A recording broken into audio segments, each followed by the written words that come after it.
aujourd'hui, hélas, on a une expérience, en fait, on a une histoire.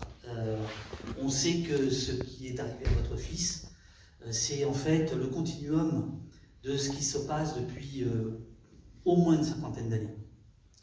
Donc, je crois qu'aujourd'hui, c'est à peu près acquis dans la société française qu'il y a des pratiques policières, des violences policières qui se répètent inlassablement, décennie après décennie.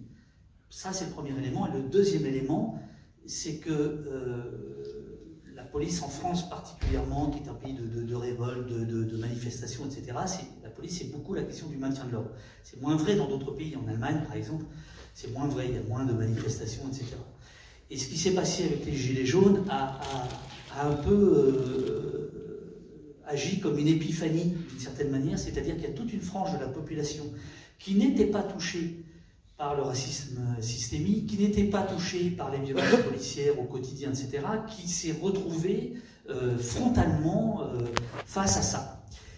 Et de ce point de vue, je pense qu'il en reste absolument des traces. Donc, à la fois une histoire qui est maintenant connue, qui est documentée, parce qu'inlassablement, des gens la rappellent, entre parenthèses, la célèbre pas, mais la commémore, voilà, là c'est les 40 ans de la marche, parce qu'il y a des collectifs qui se créent, qui se connaissent de plus en plus. Avant la mort de mon fils, je croyais en la police.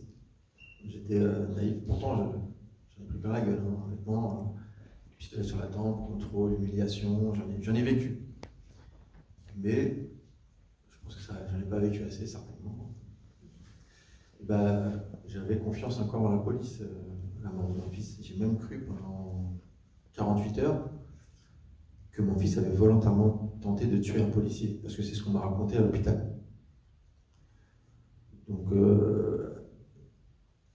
je fais partie de ces gens qui ont basculé, encore plus tardivement que les Gilets jaunes, en fait. Et je préfère être honnête avec moi-même. Au moment des Gilets jaunes, j'ai vu ça de loin, parce que